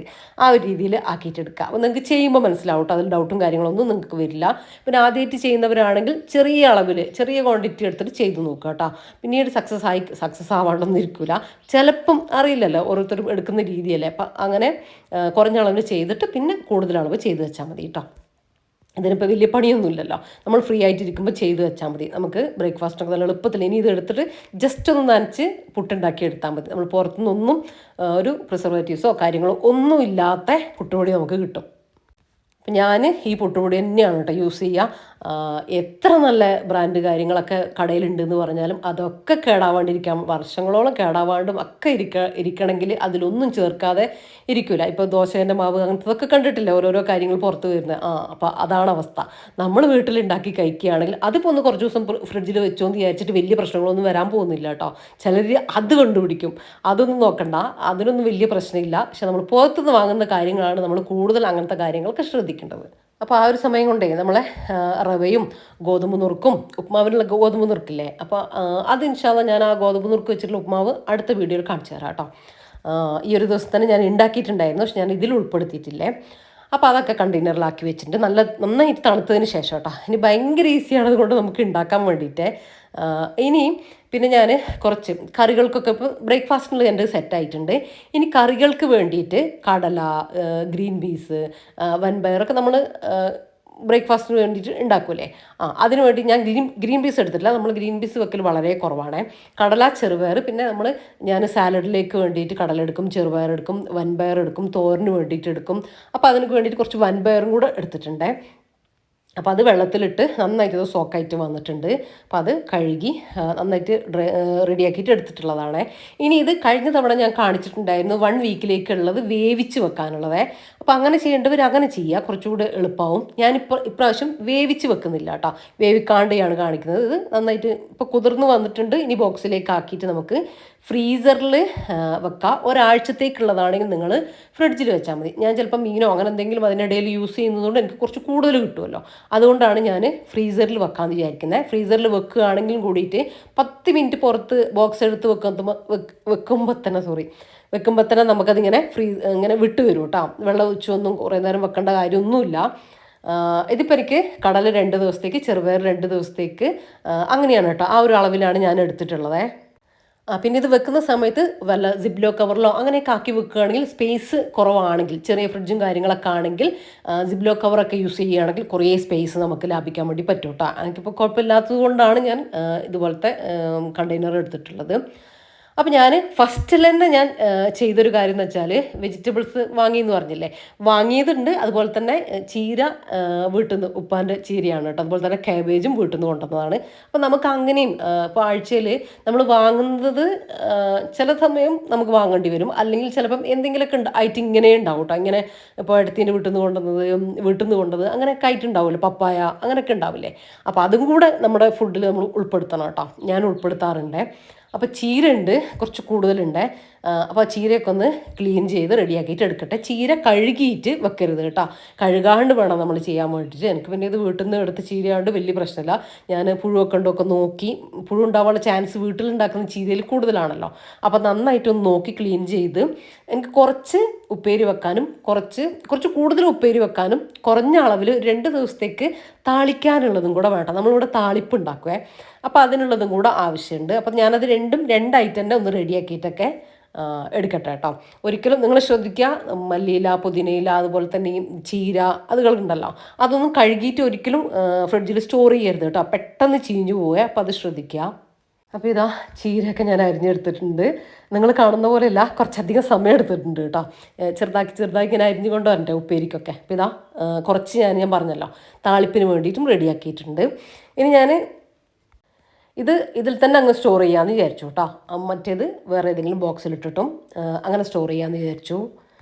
ചിലപ്പം ഫ്രിഡ്ജിലെ സ്റ്റോർ ചെയ്യുന്നതിനനുസരിച്ച് സ്പേസിനനുസരിച്ച് ചിലപ്പം കണ്ടെയ്നറൊക്കെ മാറ്റും കേട്ടോ. അങ്ങനെ ഇപ്പോൾ തൽക്കാലം ഇപ്പോൾ ഇതിലൊക്കെ വെച്ചിട്ടൊന്ന് സെറ്റാക്കട്ടെ, നോക്കിയിട്ട് ചെയ്യാം. ബാക്കിയുള്ളതൊക്കെ വെക്കുന്നതിനനുസരിച്ച് ചെയ്യാം. ഇങ്ങനെയൊക്കെ ചെയ്തു വെക്കുമ്പോഴല്ലേ, ഞാൻ പറഞ്ഞില്ല റഫീഖൊക്കെ രാവിലെ പോകണമെന്ന്. അപ്പോൾ അങ്ങനെയൊക്കെ ആകുമ്പോൾ അന്നത്തെ ദിവസം എനിക്ക് എഡിറ്റിംഗ് ഉണ്ടാവും, നേരത്തെ എഡിറ്റിങ്ങിന് ഇരിക്കേണ്ടി വരും. അതുപോലെ തന്നെ അന്നത്തെ ദിവസം എനിക്ക് വീഡിയോ ഷൂട്ട് ഉണ്ടാവും. അതുകൊണ്ട് തന്നെ നമുക്ക് ഷൂട്ട് ചെയ്യുമ്പോഴൊക്കെ ഒരുപാട് ടൈം വേണം കേട്ടോ. അതുകൊണ്ട് തന്നെ കുറേ സമയം നമുക്ക് കിട്ടൂല. അപ്പം ഇങ്ങനെയുള്ളതൊക്കെ വേഗം എടുത്ത് തേങ്ങ ഇതുണ്ട്, വെളുത്തുള്ളി അതൊക്കെ ഉണ്ടെങ്കിൽ എനിക്ക് പെട്ടെന്ന് ചെയ്തു പോകാൻ വേണ്ടിയിട്ട് പറ്റും കേട്ടോ. എല്ലാ കാര്യവും വീട്ടിലെ കാര്യങ്ങളും എൻ്റെ ജോലിപരമായിട്ടുള്ള കാര്യങ്ങളും എല്ലാം നടക്കണ്ടേ. അപ്പോൾ എനിക്ക് ഇത് കൂടിയേ പറ്റൂ കേട്ടോ. അങ്ങനത്തെ കാര്യങ്ങളൊക്കെ ഞാൻ വീണ്ടും പറയാം, അങ്ങനത്തെ കാര്യങ്ങളൊക്കെ ഞാൻ ചെയ്തു വെക്കുന്നത്. നിങ്ങൾക്ക് ആവശ്യമുള്ളത് നിങ്ങളിന്ന് യൂസ്ഫുള്ളാന്ന് തോന്നുന്നത് മാത്രം എടുത്തിട്ട് നിങ്ങൾ ചെയ്തു വെച്ചാൽ മതി കേട്ടോ. അപ്പോൾ ഇനി അടുത്തത് കേബേജാണ്. ഇത് ഞാൻ വീട്ടിൽ നിന്ന് കൊണ്ടുവന്നതാണ് കേബേജ്, വലിയ കേബേജ് കേട്ടോ. ഇതിൻ്റെ ഒരു പോർഷൻ ഞാൻ മുന്നേ എടുത്തിട്ടുണ്ടായിരുന്നു, ബാക്കി ഇതാ ഇത്രയുണ്ട്. ഇത് കാണുന്ന പോലെയല്ല കേട്ടോ, ഞാൻ അരിഞ്ഞിട്ട് നിങ്ങൾക്ക് കാണിച്ചു തരാം. നല്ല ക്വാണ്ടിറ്റി ഉണ്ടാവും കേട്ടോ. നമ്മൾ കടയിൽ നിന്ന് വാങ്ങുന്ന ക്യാബേജ് പോലെയല്ല കേട്ടോ, ഉള്ളിൽ നല്ല ഫില്ലാണ് കേട്ടോ. ഉപ്പ് ഉണ്ടാക്കിയ ക്യാബേജ് നല്ല ഫില്ലാണ്. അതുകൊണ്ട് നമുക്ക് ചെറിയ പീസ് എടുത്താൽ തന്നെ ഒരു ബൗൾ നിറച്ചുണ്ടാവും അരിഞ്ഞിട്ട് തന്നെ കേട്ടോ. ഇതിങ്ങനെ ഒരുപാട് ഇങ്ങനെ കുറഞ്ഞു പോവുകയില്ല. അതാണ് കേട്ടോ ഇതിൻ്റെ പ്രത്യേകത എന്ന് പറയുന്നത്. പിന്നെ കാബേജും നിങ്ങളിത് കഴുകിയിടരുത് കേട്ടോ. കഴുകിയിടേണ്ട കാര്യം, എനിക്കിപ്പോൾ ഇത് വീട്ടിൽ നിന്ന് കൊണ്ടുവന്നതാണ്, വലിയ പ്രശ്നമില്ല. കടയത്തതാണെങ്കിൽ നിങ്ങൾ കഴുകിയിടണ്ട കേട്ടോ. ആ ഒരു സമയത്ത് നിങ്ങൾ കഴുകി ഡ്രെയിൻ ചെയ്താൽ മതി. അപ്പോൾ ഞാനിതൊക്കെ ഒന്ന് കട്ട് ചെയ്തെടുക്കട്ടെ. പിന്നെ ഒരു കാര്യം, ഞാൻ കട്ട് ചെയ്തത് നിങ്ങൾ ശ്രദ്ധിക്കുന്നുണ്ടാവും. സാധാരണ ക്യാബേജ് ഇങ്ങനെ നീളത്തിൽ ഇങ്ങനെ ആര് പോലെ കട്ട് ചെയ്യൂലേ, എന്താ പറയുകയെന്ന് എനിക്കറിയാം. ഞാൻ അങ്ങനെയല്ല കേട്ടോ കട്ട് ചെയ്യുക. എനിക്ക് ആ ഒരു ടേസ്റ്റ് ഇഷ്ടമല്ല. ശരിക്കും പറഞ്ഞാൽ നിങ്ങൾ വിശ്വസിക്കുമെന്ന് എനിക്കറിയില്ല, നമ്മൾ വെജിറ്റബിൾസ് കട്ട് ചെയ്യുമ്പോൾ അതിൽ ടേസ്റ്റിലും വ്യത്യാസമുണ്ട് കേട്ടോ. എക്സാമ്പിൾ, നിങ്ങൾ ഈ ക്യാബേജില്ലേ വീട്ടിൽ കൊണ്ടുവരുന്ന സമയത്ത് ഇതുപോലെ നമ്മൾ ഉള്ളി കൊത്തി അരിഞ്ഞ പോലെ അരിയൂലേ, ഞാൻ അരിയുന്നത് നിങ്ങൾ ശ്രദ്ധിച്ചാൽ മനസ്സിലാവും. അതുപോലെ ഒന്ന് അരിഞ്ഞിട്ട് നിങ്ങൾ ഉപ്പേരി വെച്ച് നോക്ക്. നിങ്ങൾ ഈ നീളത്തിൽ ഇങ്ങനെ ചെരിച്ച് അരിയില്ല, അതുപോലെ ഒന്ന് അരിഞ്ഞിട്ട് ഉപ്പേരി വെച്ച് നോക്ക്. രണ്ടും ടേസ്റ്റിൽ നല്ല ഡിഫറൻസ് ഉണ്ട് കേട്ടോ. ഇതിൽ ഞാൻ ഒന്നും ചേർക്കൂല, ജസ്റ്റ് മഞ്ഞൾപ്പൊടി, പിന്നെ കടുക്, കറിവേപ്പില, പച്ചമുളക് ഇട്ടിട്ട് ഇതും ചേർത്തിട്ട് അങ്ങ് വേവിക്കുക. അത്രേ ചെയ്യുള്ളൂ കേട്ടോ. പക്ഷെ ഭയങ്കര ടേസ്റ്റാണ് അങ്ങനെ വെക്കുന്നതിന്. ഇവിടെ നമുക്ക് അതാണ് കേട്ടോ ഇഷ്ടം. അതുകൊണ്ട് തന്നെ എനിക്ക് ഈ ഒരു അരിയലാണ് ഇഷ്ടം. മറ്റേത് അരിയുമ്പോൾ ഞാൻ കാബേജ് പേരിന് കുറച്ച് കൂട്ടിയാലായി, ചിലപ്പം കൂട്ടുകയില്ല. എനിക്കിഷ്ടമല്ല അങ്ങനെ വെക്കുന്നത് കേട്ടോ. അപ്പോൾ ഇത് ട്രൈ ചെയ്തിട്ടില്ലെങ്കിൽ ഒന്ന് ട്രൈ ചെയ്ത് നോക്കിക്കോ. ഞാൻ തരുന്നൊരു ടിപ്പാണ് കേട്ടോ അത്. അപ്പോൾ ഇതാ കുറച്ചധികം സമയം എടുത്തിട്ട് ഇതും ഞാൻ ചെയ്ത് കഴിഞ്ഞിട്ടുണ്ട്. പിന്നെ ഇത് എനിക്ക് അത്ര പ്രശ്നമില്ല, ഞാൻ വേഗം കട്ടിംഗ് ബോർഡ് വെച്ചിട്ട് വേഗം ചെയ്യും കേട്ടോ. ചോപ്പറിൽ വേണമെങ്കിൽ ഇടാം, പക്ഷെ എനിക്ക് അതിനേക്കാളും ഈസി ആയിട്ട് ഞാൻ കട്ടിംഗ് ബോർഡുമ്പോൾ വെച്ചിട്ട് ഇങ്ങനെ അരി കേട്ടോ. അതുകൊണ്ട് ഞാൻ ഫുള്ള് കത്തി കൊണ്ട് തന്നെ ചോപ്പർ യൂസ് ചെയ്തിട്ടില്ല കേട്ടോ. നിങ്ങൾക്ക് വേണമെങ്കിൽ ചോപ്പറൊക്കെ യൂസ് ചെയ്തിട്ട് ചെയ്യാം. ഇങ്ങനെ കത്തി കൊണ്ട് ഈ രീതിയിൽ അരിയുമ്പോഴാട്ടോ ഇതിന് ഭയങ്കര ടേസ്റ്റായിട്ട് എനിക്ക് തോന്നിയിട്ടുള്ളത്. അപ്പോൾ ഇതാ 2 ബൗള് നിറച്ചുണ്ട് കേട്ടോ. ഇത് എന്നും അങ്ങനെ ദിവസം അടുപ്പിച്ച് വെക്കാനൊന്നല്ല, ഒരു ദിവസം ചീര വെച്ച് ഒരു ദിവസം ഇത് വെച്ച് അങ്ങനെ. പിന്നെ നമ്മൾ എന്തെങ്കിലും റൈസ് ഉണ്ടാക്കുമ്പോൾ അല്ലെങ്കിൽ എന്തെങ്കിലും സ്നാക്സ് ഉണ്ടാക്കുമ്പോൾ ഇടും, സാലഡിലേക്ക് ഇടും, അങ്ങനെയൊക്കെ വരും കേട്ടോ. അതുപോലെ തന്നെ ഇതാ ക്യാരറ്റും ബീറ്റ്റൂട്ടും ഒക്കെ അങ്ങനെ തന്നെയാണ്. ക്യാരറ്റ്, ബീറ്റ്റൂട്ട്, തക്കാളി, പച്ചമുളക് ഇതൊക്കെ ഞാൻ നന്നായിട്ട് കുറച്ച് മഞ്ഞൾപ്പൊടി ഇട്ടിട്ട് കുറച്ച് സമയം വെച്ച് നന്നായിട്ട് 2-3 തവണ കഴുകി ഒരു ക്ലോത്തിൽ വെച്ചിട്ട് നന്നായിട്ട് ഉണക്കിയെടുത്തിട്ടുള്ളതാണ് കേട്ടോ. ഡ്രെയിൻ ചെയ്ത് നന്നായിട്ട് വെള്ളം ഇല്ല എന്ന് ഉറപ്പ് വരുത്തണം കേട്ടോ. എന്നാലേ നിങ്ങൾ ഇനി ബാക്കിയുള്ള സ്റ്റെപ്പിലേക്ക് കടക്കേണ്ടുള്ളൂ, ഇല്ലെങ്കിൽ കേടുവരും കേട്ടോ. അത് ശ്രദ്ധിക്കണേ. ഇനി ക്യാരറ്റൊക്കെ ഒന്ന് പീൽ ചെയ്ത് വെക്കട്ടെ. അപ്പം ഞാൻ ഈ ക്യാരറ്റ് ബീറ്റ്റൂട്ട് നമുക്ക് എല്ലാ ആഴ്ചയിലും നമ്മൾ ഷോപ്പ് ചെയ്യുന്നതിൽ നമ്മളെ കയ്യിൽ ഉണ്ടാവും കേട്ടോ. കുറഞ്ഞ അളവിൽ എന്തായാലും ഉണ്ടാവുക. ഒരു 2 ദിവസത്തേക്കുള്ള ഉപ്പേരിക്കോ അല്ലെങ്കിൽ ഞാൻ ജ്യൂസാക്കിയിട്ടോ അല്ലെങ്കിൽ നമ്മൾ ഈ സാലഡിലേക്ക് വെറുതെ നമ്മൾ കഴിക്കാൻ അങ്ങനെയൊക്കെ ക്യാരറ്റ് ബീട്രൂട്ട് എടുക്കാറുണ്ട് കേട്ടോ, ചെറിയ ഒരളവിൽ. അല്ലെങ്കിൽ ഇനി അങ്ങനെ കഴിക്കുന്നില്ലെങ്കിൽ ഒരു 2 ദിവസത്തേക്കുള്ള തോരനായിട്ടും അങ്ങനെ ഉണ്ടാവും. ഞാൻ ബീട്രൂട്ട് ഒറ്റയ്ക്കോ ക്യാരറ്റ് ഒറ്റയ്ക്കോ അല്ല ഉപ്പേരി വെക്കാം, രണ്ടും കൂടെ മിക്സ് ആക്കിയിട്ടാട്ടോ വെക്കുക. എനിക്ക് ആ ഒരു ടേസ്റ്റാട്ടോ ഇഷ്ടം. ക്യാരറ്റ് ഒറ്റയ്ക്കുള്ള ടേസ്റ്റും ഇഷ്ടമല്ല, ബീട്രൂട്ട് ഒറ്റയ്ക്കുള്ള ടേസ്റ്റും ഇഷ്ടമല്ല കേട്ടോ. അത് രണ്ടും കൂടെ നിങ്ങൾ അങ്ങനെ ചെയ്ത് നോക്കുക കേട്ടോ. ചോപ്പറിലിട്ടിട്ട് ചോപ്പ് ചെയ്തെടുത്താൽ മതി കേട്ടോ. വേണമെങ്കിൽ മാത്രം അതിൻ്റെ കൂടെ ഒരു സവാളയോ ഒരു പകുതി സവാളയോ ചേർത്ത് നോക്ക്. പച്ചമുളകും ഒരെണ്ണം അതിൽ തന്നെ ഇട്ടോ. അപ്പോൾ ഒരു പ്രത്യേക ടേസ്റ്റാട്ടോ. അങ്ങനെ ചെയ്യുമ്പോൾ ഈ ഇത് മാത്രമായിട്ട് ചെയ്യുന്നതിനേക്കാളും എനിക്ക് ഭയങ്കര ഇഷ്ടമാണ് അങ്ങനെ. അപ്പം അങ്ങനെ ഇത് രണ്ടും ഒന്ന് നന്നായിട്ട് പീൽ ചെയ്ത് ഒന്ന് റെഡിയാക്കിയിട്ട് കട്ട് ചെയ്തിട്ട് എടുക്കട്ടെ. പിന്നെ ഞാനിത് ഇപ്പോൾ ചോപ്പറിലിട്ട് ചോപ്പ് ചെയ്യുന്ന ഒന്നുമില്ല കേട്ടോ, ജസ്റ്റ് ഒന്ന് റോ ആയിട്ട് കട്ട് ചെയ്തെടുക്കുന്നേ ഉള്ളൂ. നമ്മൾ എടുക്കുന്ന സമയത്ത് ജസ്റ്റ് ഒന്ന് ചോപ്പറിലിട്ടിട്ട് ചോപ്പ് ചെയ്തെടുക്കുകയാണ് കേട്ടോ ചെയ്യുക. അപ്പോൾ അത്രയല്ലേ വേണ്ടു, 1-2 മിനിറ്റിനുള്ളിൽ റെഡിയാവുന്ന കാര്യമല്ലേ ഉള്ളൂ. ഇതൊന്നും നമ്മൾ ഒരു ദിവസത്തിന് അങ്ങനെ 1-2 ദിവസത്തിന് അല്ലാതെ കുറേ ദിവസത്തേക്കുള്ള ഇതൊന്നും ഇങ്ങനെ റെഡിയാക്കിയിട്ട് വെക്കരുത് കേട്ടോ. ചീരയൊന്നും നമുക്ക് ഒരാഴ്ച വരെ നമുക്ക് ഒരു പ്രശ്നവും പോലെ. പക്ഷേ എല്ലാ വെജിറ്റബിൾസും അങ്ങനെയല്ല കേട്ടോ. 1-2 ദിവസത്തിനുള്ളത് മാത്രം നമ്മൾ കട്ട് ചെയ്ത് വെച്ചാൽ മതി. അപ്പോൾ ഞാൻ പറഞ്ഞില്ലേ, ഇത് ഫൈനായിട്ട് ചെയ്യുന്നില്ല, ഇതുപോലെ ഒന്ന് റോ ആയിട്ട് ചെയ്ത് വെക്കുക. അപ്പോൾ നമുക്കിത് ഞാൻ ചോപ്പറിലിടാൻ വേണ്ടിയിട്ടാണ് കേട്ടോ ഈ രീതിയിൽ ചെയ്യുന്നത്. നിങ്ങൾ അല്ല ഇങ്ങനെ ഗ്രേറ്റ് ചെയ്തെടുക്കുകയൊക്കെ ആണെങ്കിൽ ഇങ്ങനെയൊന്നും ചെയ്യേണ്ട കാര്യമില്ല കേട്ടോ. അങ്ങനെ തന്നെ ക്ലീൻ ചെയ്തിട്ട് വെച്ചാൽ മതിയേ. ഇതാ ഞാൻ ക്യാരറ്റെല്ലാം ഈ രീതിയിലൊന്ന് ചെയ്തെടുക്കുന്നുണ്ട്. പിന്നെ ഇത് ഹെൽത്തി അല്ല, എന്തിനാ ഇങ്ങനെയൊക്കെ ചെയ്തു വെക്കുന്നത്, പിന്നെന്താ വീട്ടിൽ പണി, അങ്ങനെയൊക്കെ ചോദിക്കുന്നവർ നിങ്ങൾ ചെയ്യേ വേണ്ട കേട്ടോ. എനിക്കിതൊക്കെ കൂടിയേ പറ്റുള്ളൂ. ഞാൻ ഒറ്റയ്ക്കാണ് ഇങ്ങനത്തെ കാര്യങ്ങളൊക്കെ കിച്ചണിൽ ഇങ്ങനത്തെ കാര്യങ്ങളൊക്കെ ചെയ്യുന്നത്. എൻ്റെ വർക്ക് പരമായിട്ടുള്ള കാര്യങ്ങളും ഞാൻ ചെയ്യുന്നത്, അതുപോലത്തെ വീട്ടിലായാലും വീട്ടിലത്തെ കാര്യങ്ങളൊക്കെ നോക്കുന്നത് ഞാൻ തന്നെയാണ്. അതുകൊണ്ടാണ് എനിക്ക് എക്സ്ട്രാ ടൈം വേണ്ടത്. അപ്പം അങ്ങനെയൊക്കെ ഉള്ളവർ ഇങ്ങനെ ഒരുക്കി വെക്കണം, അങ്ങനെയൊക്കെ ഒരു ഇൻട്രസ്റ്റ് ഉള്ളവരുണ്ടാവില്ലേ, എല്ലാം അങ്ങനെ ഒരുക്കിയിട്ട് ചെയ്യുന്നവർ, അങ്ങനെയുള്ളവർ ചെയ്യുക. അല്ല ചിലർക്കില്ലേ ഇതൊന്നും അവരെ പറഞ്ഞിട്ട് കാര്യമില്ല. കാര്യം ഇതിൻ്റെ ഒരു സുഖം അവർക്ക് അറിയില്ല, അവർ ചെയ്ത് വെക്കാത്തത് കൊണ്ട്. പിന്നെ ചിലരെന്ന് പറഞ്ഞാൽ അവർക്ക് ഇതൊക്കെ ചെയ്യാണ്ട് തന്നെ പെട്ടെന്ന് എല്ലാ കാര്യങ്ങളും വീട്ടിലത്തെ കാര്യങ്ങളാണെങ്കിലും അതുപോലെ തന്നെ കിച്ചണിലെ കാര്യങ്ങളാണെങ്കിലും ക്ലീനിങ് ആണെങ്കിലും പെട്ടെന്ന് ചെയ്യാൻ പറ്റുന്നവരുണ്ടാവും, കുറച്ചുകൂടെ ഒരു ഈസി ആയിട്ട് ചെയ്യാൻ പറ്റുന്ന. അവർ ഇത് ചെയ്യേണ്ട ഒരു കാര്യമില്ല കേട്ടോ, അവർക്ക് ചെയ്യാൻ പറ്റുന്നതാണ്. അങ്ങനത്തെവർക്ക് ഇത് സ്കിപ്പ് ചെയ്യും, വീഡിയോ നിങ്ങൾ കാണുന്നേ ഇല്ല കേട്ടോ. അല്ലാത്തവർ ഒരുക്കമൊന്നും ഇല്ലാതെ കിച്ചണിലെ പണികൾ തീരില്ല, വൈകുന്നേരം വരെ പണിയെടുത്തുകൊണ്ടിരിക്കുന്നത് അല്ലെങ്കിൽ ഉച്ച വരെ പണിയെടുത്തുകൊണ്ടിരിക്കുന്നത്, നമസ്കാരത്തിനും കുട്ടികളെ നോക്കാനും പിന്നെ ഒന്നിനും സമയം കിട്ടുന്നില്ല, ദേഷ്യം പിടിക്കുക, അങ്ങനത്തെ കാര്യങ്ങളൊക്കെ അങ്ങനെയൊക്കെ ഉള്ളവർക്ക് കുറേ കാര്യങ്ങൾ ഇതിൽ നിന്ന് നിങ്ങൾക്ക് യൂസ്ഫുൾ ആവുമെന്ന് എനിക്ക് ഉറപ്പാണ് കേട്ടോ. അപ്പോൾ ഞാൻ ഈ ബോക്സിൻ്റെ കാര്യം കഴിഞ്ഞ വീഡിയോയിലും പറഞ്ഞിട്ടുണ്ടായിരുന്നു, അടിപൊളിയാണ് കേട്ടോ. പെട്ടെന്നൊന്നും വെജിറ്റബിൾസും കാര്യങ്ങളൊന്നും വെള്ളം അതിൽ അടിയിൽ ഇങ്ങനെ നിൽക്കില്ല, അതുകൊണ്ട് തന്നെ കേട് വരില്ല കേട്ടോ, പെട്ടെന്ന് ചീഞ്ഞു പോകില്ല, ഈർപ്പവും കാര്യങ്ങളൊന്നും ഇല്ലാത്തതുകൊണ്ട്. അടിയിൽ ആ ഒരു വൈറ്റ് റാക്ക് വരുന്നത് കൊണ്ടാണ്. ചെറിയ എമൗണ്ട് ഈ ഒരു ബോക്സിന് വരുന്നുള്ളൂ കേട്ടോ. ലിങ്കും കാര്യങ്ങളൊക്കെ ഉണ്ടെങ്കിൽ എൻ്റെ കയ്യിലുള്ള എല്ലാത്തിലും ലിങ്കും കാര്യങ്ങളും ഉണ്ടെങ്കിൽ ഞാൻ എന്തായാലും ഡിസ്ക്രിപ്ഷനിൽ കൊടുക്കുന്നുണ്ട്, ചെക്ക് ചെയ്ത് നോക്കിക്കോ. ഇനി ഇതാ പച്ചമുളകും തക്കാളിയൊക്കെ നന്നായിട്ട് കഴുകി ഡ്രൈ ആക്കിയിട്ട് എടുത്തിട്ടുണ്ട്. അത് ഇതാ ഞെട്ടുകൾ എല്ലാവർക്കും അറിയുന്നതല്ല, ഞെട്ടൊക്കെ കളഞ്ഞിട്ട് ബോക്സിലേക്ക് ആക്കിയിട്ട് എയർ ടൈറ്റ് ബോക്സിലാക്കിയിട്ട് വെക്കുകയാണ് കേട്ടോ. ഈ ഒരു ബോക്സിൽ നമ്മൾ വെക്കുന്ന സമയത്ത് മുകൾ ഭാഗത്ത് നമ്മൾ ടിഷ്യൂ പേപ്പർ വെക്കുക അങ്ങനത്തെ ഒരു കാര്യമില്ല കേട്ടോ, അങ്ങനത്തെ ഒന്നും ആവശ്യമില്ല. കുറേ നാൾ ഇങ്ങനെ ഇരുന്നോളും. പിന്നെ നമ്മൾ വെജിറ്റബിൾസും കാര്യങ്ങളൊക്കെ വാങ്ങുന്ന സമയത്ത് ഒരുപാട് ഇങ്ങനെ വാങ്ങിക്കൂട്ടണ്ട. നമുക്കറിയാലോ ഒരു വീട്ടിൽ ഇപ്പോൾ ഗസ്റ്റ് വരുന്നതും ഇപ്പോൾ നമ്മളെ കാര്യങ്ങൾക്കാണെങ്കിലും അങ്ങനെയൊക്കെ നോക്കിയിട്ട് നമുക്ക് എത്രയാണോ ഉള്ളത് അതിനനുസരിച്ച് വാങ്ങാം. പിന്നെ ഇപ്പോൾ ഞാൻ ചീരയൊക്കെ അരിഞ്ഞ് വെച്ചതുപോലെ എനിക്ക് അങ്ങനെ വീട്ടിൽ നിന്നൊക്കെ കിട്ടുന്ന സമയത്ത് അങ്ങനെ എക്സ്ട്രാ വരുന്നതാണ് അങ്ങനത്തെ കാര്യങ്ങളൊക്കെ. അപ്പോൾ അത് നോക്കിയിട്ട് കാര്യമില്ല, നമ്മൾ അത് കേടുവരാതെ നമ്മൾ അതിനനുസരിച്ച് ചെയ്തു പോവുക. ആദ്യം നമ്മൾ അങ്ങനത്തെ നമ്മൾ വളയിടാതെ വീട്ടിലുണ്ടാക്കുന്നില്ല, അപ്പോൾ അതൊക്കെ നമ്മൾ യൂസ് ചെയ്യും കേട്ടോ. എന്നിട്ടാണ് ബാക്കിയുള്ള ഈ കടയിൽ നിന്ന് വാങ്ങിയ കാര്യങ്ങളൊക്കെ അതിനൊക്കെ നമ്മൾ 2ാം സ്ഥാനമാണ് കേട്ടോ കൊടുക്കുക, എന്നിട്ടേ നമ്മളതൊക്കെ യൂസ് ചെയ്യുള്ളൂ. അപ്പോൾ എൻ്റെ പച്ചമുളക് ഞാൻ ബോക്സിലേക്ക് ആക്കി വെച്ചു, ക്യാരറ്റ് ബീട്രൂട്ട് റെഡിയാക്കി വെച്ചു. പിന്നെ കുറച്ച് ക്യാരറ്റ് ഞാൻ അങ്ങനെ തന്നെ വെച്ചിട്ടുണ്ട് കേട്ടോ. ചിലപ്പം എക്സ്ട്രാ ബാക്കി വരികയാണെങ്കിലോ എന്ന് വിചാരിച്ചിട്ടാട്ടോ അത് ഞാൻ കുറച്ച് വെള്ളം ഒഴിച്ചിട്ട് അങ്ങനെ ബോക്സിലായിട്ട് വെക്കുകയാണ് കേട്ടോ. ചിലപ്പോൾ കുറേ നാൾ കിടന്ന് വരാണ്ടിരുന്നോളൂ കേട്ടോ. എക്സ്ട്രാ വന്നൊരു 3-4 നാൾ ഞാൻ അങ്ങനെ വെച്ചിട്ടുള്ളത്. ചിലപ്പം ജ്യൂസ് അടിക്കുക അങ്ങനെ എന്തെങ്കിലുമൊക്കെ ഒരു ഇത് തോന്നിക്കഴിഞ്ഞാൽ അങ്ങനെ തീരുകയും ചെയ്യുക. ഇനിയിപ്പോൾ അത് തക്കാളി ഇതുപോലെ ഞാൻ ബോക്സിലേക്ക് ആക്കി വെക്കുന്ന സമയത്ത് നിങ്ങൾ ശ്രദ്ധിക്കുന്നുണ്ടാവും, ഞാൻ തക്കാളി ഇങ്ങനെ ആ ഞെട്ടിൻ്റെ ഭാഗം, ആ ഒരു കുഴിയുള്ള ഓട്ടയുള്ള ഭാഗം അതിങ്ങനെ താഴെ ഭാഗത്തേക്ക് ആക്കിയിട്ട് വെക്കണം കേട്ടോ. ഡ്രൈ ആക്കിയിട്ട് ഇങ്ങനെ വെക്കണം. എന്നാൽ തക്കാളി ഇരിക്കുന്നതിനേക്കാളും ഒരു ഡബിൾ ദിവസം കൂടെ കേടാവാണ്ടിരിക്കും കേട്ടോ. അപ്പോൾ അത് ചെയ്തിട്ടില്ലെങ്കിൽ ചെയ്ത് നോക്കിക്കോ, ട്രൈ ആക്കി നോക്കിക്കോ. ഇനി കുറച്ച് ഒരു 5-6 സവാള ഞാനിതുപോലെ തൊലി കളഞ്ഞിട്ട് കഴുകിയിട്ടില്ല കേട്ടോ, ഇതുപോലെ വെക്കാറുണ്ട്. ഒരുപാട് നാളത്തേക്കുള്ള സവാള ഫ്രീസറിൽ സ്റ്റോർ ചെയ്യുക, ഒരുപാട് നാളത്തേക്കുള്ള വെളുത്തുള്ളി തൊലി അങ്ങനെയൊന്നും നിങ്ങൾ ചെയ്യണമെന്നില്ല. പക്ഷേ ഇങ്ങനെ ചെയ്യുന്നത് കൊണ്ട് പ്രത്യേകിച്ച് പ്രശ്നമൊന്നുമില്ല കേട്ടോ. ഇതിപ്പോൾ നമ്മൾ കേടുവരുന്നതിന് മുമ്പ് അല്ലെങ്കിൽ കളർ ചേഞ്ച് ആവുന്നതിന് മുമ്പ് നമ്മൾ, ഇതിപ്പോൾ എനിക്ക് ഒരാഴ്ചത്തേക്ക് പോലും ഉണ്ടാവില്ല.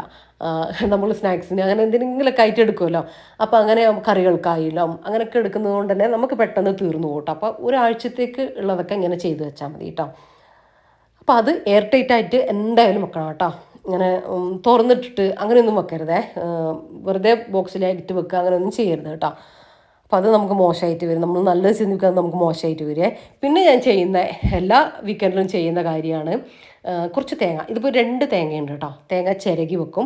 പിന്നെ 1-2 തേങ്ങ ഞാനൊന്ന് റോസ്റ്റ് ചെയ്തും കൂടെ വെക്കലുണ്ട് കേട്ടോ. അത് എൻ്റെ അടുത്ത് നമ്മൾ കഴിഞ്ഞ മീൽ പ്രിപ്പ് ചെയ്തതിൽ കുറച്ച് ബാക്കിയുണ്ട്, അത് തീർന്നിട്ട് കുറച്ചെന്ന് പറഞ്ഞാൽ ഒരു കറിക്കുള്ളതേ ഉള്ളൂ. അപ്പോൾ അത് ഞാൻ തീർന്നിട്ടേ ഇനി ബാക്കി തേങ്ങ ഉണ്ടല്ലോ, അപ്പോൾ ജസ്റ്റ് ഒന്ന് റോസ്റ്റ് ചെയ്തെടുത്താൽ മതിയല്ലോ ഏതെങ്കിലും ഒരു ഒഴിവുള്ളത് കിട്ടുന്ന സമയത്ത്. അപ്പോൾ അത് തീർന്നിട്ട് ചെയ്യാമെന്ന് വിചാരിച്ചിട്ടാണ് കേട്ടോ. അപ്പോൾ അത് ഭയങ്കര യൂസ്ഫുള്ളാണ് കേട്ടോ. എനിക്ക് ബീഫ് ചിക്കനൊക്കെ വറുത്തരച്ച കറി അല്ലെങ്കിൽ മീൻ വറുത്തരച്ച് നമ്മൾ വെക്കും, പിന്നെ കടലക്കറിയൊക്കെ വെക്കുമ്പോൾ ഭയങ്കര യൂസ്ഫുള്ളാണ് കേട്ടോ അത്. അടുത്തത് എൻ്റെ ഈ ഒരു മാജിക്കൽ ബോക്സാണ് കേട്ടോ, ഞാനിതിനങ്ങനെ പറയുക. ഈ ഒരു ബോക്സ് ഭയങ്കര യൂസ്ഫുള്ളാണ്. അതിൽ ഞാൻ കുറച്ച് ഒരാഴ്ചത്തേക്കുള്ള വെളുത്തിട്ട്, ഒരുപാടൊന്നും വെളുത്തുള്ളിയൊന്നും തൊലി കളഞ്ഞ് കളർ ചേഞ്ച് ആവാനൊന്നും നിൽക്കണ്ട കേട്ടോ, ഹെൽത്തി അല്ല ഒട്ടും, അറിയാമല്ലോ എല്ലാവർക്കും. ഒരു പിടി അത്രയും മതി ഒരാഴ്ച. ചിലപ്പോൾ എനിക്ക് ചപ്പൊക്കെ വെക്കണം, അതായത് ചീര, നമ്മളവിടെ ചപ്പ് എന്ന് പറയാം, ചീരയൊക്കെ വെക്കുകയാണെങ്കിൽ 2 ദിവസത്തിനേ ഉണ്ടാവുള്ളൂ കേട്ടോ, 2 നേരം വെക്കാനേ ഉണ്ടാവുള്ളൂ. അത് വെളുത്തുള്ളി, ചുവന്നുള്ളി, ഇഞ്ചി, പിന്നെ ഇതാ ഒരു 4-5 പച്ചമുളക് ഇതുപോലെ ഒന്ന് ഇത് കഴുകിയതാണ് കേട്ടോ, കഴുകി കട്ട് ചെയ്ത് വെക്കുന്നുണ്ട് വെള്ളമില്ലാതെ. ഇത് ഉപ്പേരിക്ക് ഉണ്ടാക്കുന്ന സമയത്ത് ഒരു 3-4 പീസ് അങ്ങോട്ട് കൊടുത്താൽ മതി കേട്ടോ. അപ്പോൾ കുക്കിങ്ങിന് തന്നെ എനിക്ക് രാവിലെ ഭയങ്കര ഈസി ആക്കുന്നൊരു ബോക്സാണ് കേട്ടോ ഇത്. പിന്നെ നിങ്ങൾ ഇഞ്ചി വെളുത്തുള്ളി കഴുകിയിട്ട് പൂത്ത് പോകുന്നുണ്ടെങ്കിൽ നിങ്ങൾ കഴുകണ്ട കേട്ടോ, അങ്ങനെ തന്നെ വെള്ളമില്ലാതെ അങ്ങനെ തന്നെ ഇട്ട് കൊടുക്കുക. ആ ഒരു സമയത്ത് നിങ്ങൾ എടുക്കുന്ന സമയത്ത് നന്നായിട്ട് കഴുകിയിട്ട് എടുത്താൽ മതി കേട്ടോ. അങ്ങനെ ഒരു പൂപ്പൽ പ്രശ്നം പറയുന്നവർ ഇല്ലെങ്കിൽ നിങ്ങൾ കഴുകിയിട്ട് നന്നായിട്ട് ഡ്രെയിൻ ചെയ്തിട്ട് എന്താ പറയുക, അതിലത്തെ വെള്ളമൊക്കെ ഒപ്പിക്കളഞ്ഞതിന് ശേഷം വേണം ഇങ്ങനെ ഇട്ട് വെക്കാൻ, അല്ലെങ്കിൽ പൂത്ത് പോകും കേട്ടോ, അത് ശ്രദ്ധിക്കണേ. പിന്നെ ഒരു ബോക്സിൽ ഞാൻ കുറച്ച് മല്ലിയില, നമ്മുടെ വീട്ടിൽ തന്നെയുള്ള നാടൻ മല്ലിയില, അതാണ് കേട്ടോ. ഇത് ഞാൻ എല്ലാ കറിക്കും യൂസ് ചെയ്യും, അധികം കറിക്കും. അപ്പോൾ ഓടിപ്പോണ്ടല്ലോ എന്ന് വിചാരിച്ചിട്ട് കുറച്ച് ഇതുപോലെ വെക്കാറുണ്ട് കേട്ടോ. പിന്നെ ഒരു ബോക്സ് ഒരു പോർഷൻ നിങ്ങൾ കാണാം, അത് ഞാൻ ഫ്രീ ആക്കി വിട്ടിട്ടുണ്ട്. അതെന്താണെന്ന് വെച്ചാൽ ചിലപ്പോൾ നമ്മൾ എന്തെങ്കിലുമൊക്കെ കറിക്ക് തക്കാളി, ഉള്ളി, വലിയ ഉള്ളിയൊക്കെ എടുത്തു കഴിഞ്ഞാൽ നമുക്കൊരു സവാള ഫുള്ള് വേണ്ടി വരില്ല. ചിലപ്പോൾ 2 എടുക്കും, 1.5 എടുക്കും, ഹാഫ് വേണ്ടി വരില്ല. അല്ലെങ്കിൽ ഒരു തക്കാളി അല്ലെങ്കിൽ 2 തക്കാളി എടുക്കും, അതിൻ്റെ ഒരു പോർഷൻ നമുക്ക് വേണ്ടി വരില്ല. അങ്ങനെ വല്ലപ്പോഴും വരൂലേ, ആ ഒരു പോർഷൻ ഞാൻ അതിലാണ് കേട്ടോ ഇട്ട് വെക്കുക. നമ്മൾ വെറുതെ ഫ്രിഡ്ജിൽ കൊണ്ടുപോയി വെക്കരുത്, അല്ലെങ്കിൽ പുറത്ത് ഇനിയിപ്പോൾ അടുത്ത സമയം അല്ലെങ്കിൽ രാത്രിയിലേക്ക് നമ്മൾ എടുക്കുമല്ലോ എന്ന് വിചാരിച്ചിട്ട് നമ്മൾ സവാളയൊന്നും അങ്ങനെ വെക്കരുത് കേട്ടോ. ഭയങ്കര ഹെൽത്ത് ഇഷ്യൂസ് ഉണ്ടാക്കുന്ന കാര്യമാണ് അതൊക്കെ കേട്ടോ. അപ്പോൾ ഇങ്ങനെ വേഗം ഇതിലേക്ക് ഈ ബോക്സിൽ കൊണ്ടുവന്ന് എയർ ടൈറ്റ് ആയിട്ട് അടച്ച് വെക്കുകയാണെങ്കിൽ നമുക്കത് അടുത്ത സമയം നമുക്കിത് യൂസ് ചെയ്യുകയും ചെയ്യാം. അതങ്ങനെ കുറേ നാൾ ഇട്ട് വെക്കരുത് കേട്ടോ. അങ്ങനെ കാര്യങ്ങളൊക്കെ ശ്രദ്ധിച്ചാൽ മതി. എല്ലാം നമ്മളിപ്പോൾ വെളുത്തുള്ളി, ഇഞ്ചി, സവാള എല്ലാം വെച്ചാലും നമ്മളത് അവിടെ ഇങ്ങനെ ഡംപ് ചെയ്യരുത്. അത് അതിനനുസരിച്ച് നമ്മൾ ഹെൽത്തി ആയിട്ട് തന്നെ എന്താ പറയുക, അത് കളർ ചേഞ്ച് ആവാതെയും അങ്ങനത്തെ കാര്യങ്ങളൊക്കെ നോക്കിയിട്ട് യൂസ് ചെയ്താൽ നമ്മൾ ഇങ്ങനത്തെ കാര്യങ്ങളൊക്കെ നമുക്ക് ഹെൽത്തി തന്നെയാണ് കേട്ടോ. ഇനി ഇത് കുറച്ച് ചിക്കൻ ഉണ്ടായിട്ടുണ്ടായിരുന്നേ, അപ്പോൾ അതിൽ നിന്ന് ഞാൻ കുറച്ച് സ്നാക്സിന് വേണ്ടിയിട്ട് മാറ്റിയിട്ടുണ്ട്. പെട്ടെന്നൊരു ഗസ്റ്റ് വരികയല്ല, നമുക്കാണെങ്കിലും ഇനി എന്തെങ്കിലുമൊക്കെ ഉണ്ടാക്കാൻ വേണ്ടിയിട്ട് 4-5 പീസ് ഒരു ബോക്സിൽ വെള്ളമൊഴിച്ച് അങ്ങനെ എടുത്ത് വെച്ചു. അതൊക്കെ ഞാൻ ചിക്കന്, ബീഫൊക്കെ എടുത്ത് വെക്കുന്നത്, മീനൊക്കെ എടുത്ത് വെക്കുന്നത് കഴിഞ്ഞ് മീൽ പ്രിപ്പിൽ ഞാൻ കാണിച്ചിട്ടുണ്ട് കേട്ടോ. അത് വീണ്ടും റിപ്പീറ്റ് ചെയ്യേണ്ടെന്ന് വിചാരിച്ചിട്ടാണ്. ഇത് കുറച്ച് ചിക്കൻ പീസസ് എനിക്ക് നാളത്തേക്കുള്ളതാണ് കേട്ടോ, നാളെ ലഞ്ചിനുള്ളതാണ്. അപ്പോൾ അത് ഞാൻ ഫ്രീസറിൽ വെക്കണ്ടല്ലോ എന്ന് വിചാരിച്ചിട്ട് അത് മസാല പരക്കിയിട്ട് ഫ്രിഡ്ജിൽ തന്നെയാണ് കേട്ടോ വെക്കുക, നാളത്തേക്കുള്ളതായത് കൊണ്ടാണ്. അല്ലെങ്കിൽ ഞാൻ മസാല പരക്കി ഇതുപോലെ ചിക്കൻ വെക്കുകയല്ല കേട്ടോ, എനിക്കിഷ്ടമല്ല ഫ്രീസറിൽ വെക്കുന്നത്. ഒരു ദിവസത്തേക്കുള്ളത് മാത്രം ഫ്രിഡ്ജിൽ വെക്കാറുണ്ട്. ഈ ഒരു മസാല നിങ്ങൾക്ക് ഓർമ്മ ഉണ്ടാവും, കഴിഞ്ഞ ഇതിൽ നമ്മൾ കാണിച്ചിട്ടുള്ളതാണ്, കഴിഞ്ഞ മീൽ പ്രിപ്പിൽ മീനിലേക്കും മീൻ ഫ്രൈ ചെയ്യാനും ചിക്കൻ ഫ്രൈ ചെയ്യാനും ഒക്കെ ഈ ഒരു മസാല 1-2 ടീസ്പൂൺ എടുത്താൽ മതി കേട്ടോ. അപ്പോൾ അത് ഞാൻ അതിൽ റെസിപ്പി കാണിച്ചിട്ട് നിങ്ങൾ കണ്ടു നോക്കിക്കോ. ആ ഒരു വീഡിയോ കണ്ടു നോക്കുക. അപ്പോൾ ഇത് എനിക്ക് കുറച്ച് ബാക്കിയുണ്ട് കേട്ടോ. അപ്പോൾ ഞാൻ ഇപ്രാവശ്യം ഇത് ഉണ്ടാക്കി വെക്കുന്നില്ല. ഇത് തീർന്നിട്ടാണ് ഇനി അടുത്ത പോർഷൻ ഞാൻ ഉണ്ടാക്കി വെക്കുള്ളൂ. ഇത് ഞാൻ മീനിലേക്ക് ആക്കിയതാ. ചിക്കനിലേക്ക് സെയിം ഇതിട്ട് കൊടുത്തിട്ട് കുറച്ച് ഗരം മസാല, പിന്നെ വേണമെങ്കിൽ കുറച്ച് കോൺഫ്ലവറും കൂടെ ഇട്ട് കൊടുക്കുക. കോൺഫ്ലവർ ഇട്ട് കഴിഞ്ഞാൽ നമ്മൾ മസാല ആ എണ്ണയിൽ പോവാതെ നന്നായിട്ട് ചിക്കനിൽ കൂട്ട് ചെയ്ത് നിൽക്കും. അതിന് വേണ്ടിയിട്ടാട്ടോ. അതും കൂടെ ചേർത്ത് കൊടുത്താൽ മതി. അപ്പോൾ നമ്മൾ ചിക്കൻ പരക്കാനുള്ള മസാലയും റെഡി ആയി കിട്ടും. 2 മസാലയും അത് തന്നെയാണ് കേട്ടോ. നല്ല ടേസ്റ്റുള്ള മസാല. ചിക്കന്, കാട, അതുപോലെ തന്നെ മീൻ എല്ലാം ഫ്രൈ ചെയ്യാൻ ആ ഒരു മസാല അടിപൊളിയാണ് കേട്ടോ. ചെയ്യാത്തവരുണ്ടെങ്കിൽ ട്രൈ ആക്കി നോക്കിക്കോ. ഇനിയിപ്പോൾ കഴിഞ്ഞ മീൽ പ്രിപ്പ് വീഡിയോ കാണാത്തവരുണ്ടെങ്കിൽ കണ്ടു നോക്കുക കേട്ടോ. ഞാനൊരു 2 ആഴ്ച മുമ്പാണ് ആ ഒരു വീഡിയോ ഇട്ടിട്ടുള്ളത്. അപ്പോൾ 2 ആഴ്ച മുമ്പ് ഞാൻ ഇതുപോലെ ഫ്രിഡ്ജൊന്ന് നന്നായിട്ട് ക്ലീൻ ചെയ്തിട്ടുണ്ടായിരുന്നു. ഞാൻ ആഴ്ചയിലും ഇതുപോലെ ഫ്രിഡ്ജ് ജസ്റ്റ് സാധനങ്ങളൊക്കെ ഒന്ന് അങ്ങോട്ടോ ഇങ്ങോട്ടൊക്കെ ഒന്ന് മാറ്റിയിട്ട് പുറത്തെടുത്ത് വെക്കൊന്നുമില്ല. ഇതുപോലെ ഒന്ന് നന്നായിട്ട് എടുത്ത ക്ലോത്ത് കൊണ്ട് ഇതുപോലെ ഒന്ന് വൈപ്പ് ചെയ്ത് കൊടുക്കും കേട്ടോ. അതുകൊണ്ട് തന്നെ എനിക്ക് ഫ്രിഡ്ജ് ഡീപ്പ് ക്ലീനിങ് എനിക്ക് വരാറേ ഇല്ല കേട്ടോ. എപ്പോൾ നോക്കുകയാണെങ്കിൽ ഫ്രിഡ്ജ് നല്ല നീറ്റായിട്ടിരിക്കും. നമ്മൾ ഫുഡ് ഐറ്റംസും കാര്യങ്ങളും എല്ലാം വെക്കുന്നതല്ലേ. അപ്പോൾ അതിനനുസരിച്ച് നമ്മൾ ഫ്രിഡ്ജും ഇതൊക്കെ ഇങ്ങനെ വെക്കേണ്ട കാര്യമുണ്ട്, ഇങ്ങനെ നീറ്റാക്കിയിട്ട് കൊണ്ടു നടക്കേണ്ട കാര്യമുണ്ടോ എന്ന് ചിലരെങ്കിലും ചിന്തിക്കും. പക്ഷെ നമ്മൾ എന്തായാലും ബാക്കിയൊക്കെ വരുന്ന കുറച്ച് ഐറ്റംസൊക്കെ നമ്മൾ കൊണ്ടുവെക്കുന്നതല്ലേ. അപ്പോൾ ആ ഒരു ഇടം നമ്മൾ അത്രയും നീറ്റാക്കിയിട്ട് തന്നെ വെക്കണം കേട്ടോ. പിന്നെ അടുത്തത് ഇപ്പോൾ ഇതിൽ നിന്ന് എന്തെങ്കിലും എടുത്ത് തിരിച്ച് വെക്കുന്ന സമയത്ത് നമ്മളൊരു ക്ലോത്ത് ജസ്റ്റ് കൈ പിടിച്ചിട്ട് ഇതുപോലത്തെ എന്തെങ്കിലും ടവൽ കൈ പിടിച്ചിട്ട് അതൊന്ന് തുടച്ചിട്ട് ആ ഒരു ബോക്സ് ഒന്ന് തുടച്ചിട്ട് വെക്കുകയാണെങ്കിൽ ആ ഫ്രിഡ്ജ് ഒട്ടും മോശമാവില്ല കേട്ടോ. നല്ല ക്ലീൻ ആയിട്ട് തന്നെ ഇരുന്നോളും എപ്പോഴും. ഇനിയിപ്പോൾ എനിക്ക് നമ്മൾ ചെയ്ത് വെച്ച കാര്യങ്ങൾ എല്ലാം ഒന്ന് ഇതിലേക്ക് അടുക്കി പെറുക്കി ഓരോരോ സ്ഥാനത്തേക്ക് വെക്കണം. പിന്നെ നമ്മൾ ഫ്രിഡ്ജിൽ എപ്പോഴും നമ്മൾ ഫ്രിഡ്ജിന് ഓരോരോ സ്ഥാനം ഉണ്ടാവണം കേട്ടോ. ഒരു സ്ഥലത്ത് നമ്മൾ വെജിറ്റബിൾസും കാര്യങ്ങളൊക്കെ ഇപ്പം ഞാൻ ചിന്തിക്കുന്നത് കട്ട് ചെയ്തതും അതുപോലെ തന്നെ ഒരു സ്ഥലത്ത് എൻ്റെ മാവ് അരച്ച കാര്യങ്ങളൊക്കെ ഉണ്ടാകും. ഇതിപ്പോൾ ചിലപ്പോൾ ഉഴുന്ന് ദോശയായിരിക്കും, ചിലപ്പം വെള്ളപ്പത്തിൻ്റെ മാവായിരിക്കും, ചിലപ്പോൾ അത് രണ്ടും ഉണ്ടാവും, ചിലപ്പം പുട്ടിനുള്ള പൊടിയായിരിക്കും, ചിലപ്പം പത്തിരിക്കുള്ളത് അരച്ച് വെച്ചതുണ്ടാവും. അങ്ങനെ മാറിയാണ് കേട്ടോ നമ്മൾ ഉണ്ടാക്കുക. ഞാൻ പറഞ്ഞല്ലോ നേരത്തെ ഞാൻ പറഞ്ഞല്ലോ. അപ്പോൾ അതിനനുസരിച്ച് അപ്പോൾ അതൊക്കെ ഓരോരോ ഏരിയ ഇങ്ങനെ ഞാനിപ്പം ഇങ്ങനത്തെ കാര്യങ്ങൾ കുറച്ച് കട്ട് ചെയ്ത സംഭവങ്ങളും പുട്ടുപൊടി അതുപോലെ തന്നെ മാവ് അതൊക്കെ ഈ ഒരു പോർഷനിലാണ് കേട്ടോ ഞാൻ വെക്കുന്നത്. പിന്നെ അതിൻ്റെ താഴത്തെ ആ ബോക്സ് നിങ്ങൾ കാണുന്നത് അവിടെ തക്കാളി പിന്നെ ബ്രെഡ് ബോക്സിലേക്ക് ആക്കിയിട്ടാണ് ഞാൻ വെക്കുക. പിന്നെ തൈര്, പിന്നെ എന്തെങ്കിലും നമ്മൾ ചമ്മന്തിക്കൊക്കെ എടുക്കുന്ന മാങ്ങ അങ്ങനത്തെ ഇതെല്ലാം ഉണ്ടാവില്ലേ, കട്ട് ചെയ്തതിൻ്റെ ബാക്കി, അല്ലെങ്കിൽ അങ്ങനെ 1-2 പച്ചമാങ്ങ ഒക്കെ അങ്ങനെയൊക്കെ ഉണ്ടാവില്ല നമുക്ക് കിട്ടിയത്, അങ്ങനെയൊക്കെ ഉണ്ടാവുമല്ലോ. അത് അടുത്ത കുക്കിങ്ങിന് വേണ്ടിയിട്ട് അതൊക്കെ ഞാൻ ആ ബോക്സിലേക്ക് ആ ഒരു നിങ്ങൾ കാണുന്നില്ലേ സെൻറ്ററിൽ ആ ഒരു ബോക്സിലാണ് കേട്ടോ എടുത്തു വെക്കാം. പിന്നെ സാലഡിലുള്ള ലെറ്റൂസ് അങ്ങനത്തെ കട്സ് സംഭവങ്ങളൊക്കെ ഉണ്ടല്ലോ അതും അങ്ങനത്തെ ബോക്സിൽ തന്നെയാണ് വെക്കാറ്. പിന്നെ അതിൻ്റെ തൊട്ട് താഴെ ഞാൻ നെല്ലിക്ക അച്ചാറിട്ട് വെച്ചതുണ്ട്, അത് ഫ്രിഡ്ജിൽ തന്നെയാണ് കേട്ടോ സ്റ്റോർ ചെയ്യുക. പിന്നെ അടുത്ത ബോക്സ് കുറച്ച് കാഷ്യൂനട്ട് എടുത്ത് വെച്ചതുണ്ട്, ആ ഒരു തണുപ്പ് പോവാതെ ആ ഒരു ക്രഞ്ചിനെസ് പോവാതെ നമുക്ക് കിട്ടാൻ വേണ്ടിയിട്ട്. പിന്നെ അതാ നമ്മളിപ്പോൾ ചെയ്തെടുത്തിട്ടുള്ള വെജിറ്റബിൾസ് പച്ചമുളക് ഞാൻ ഏറ്റവും മുകളിൽ വെക്കുക, എപ്പോഴും എടുക്കേണ്ടതല്ലേ.